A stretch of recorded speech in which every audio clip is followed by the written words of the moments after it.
కలియుగమున ఈ గిరిపైనే తపమునరించెను యాద ఋషి. ధరాతలమ్మున అతని పేరుతో అయినది ఈ గిరి యాదగిరి. ఈ గుహలో వెలసెను ప్రళయ మహోజ్వల జ్వాలా నరసింహుడు.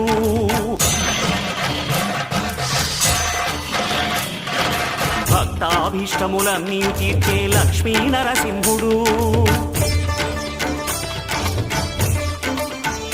సుఖ శాంతులను చేకూర్చు శుభయోగ నరసింహుడు.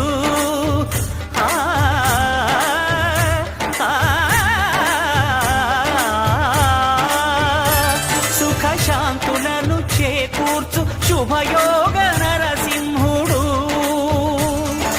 నమో నమః నమో నమః.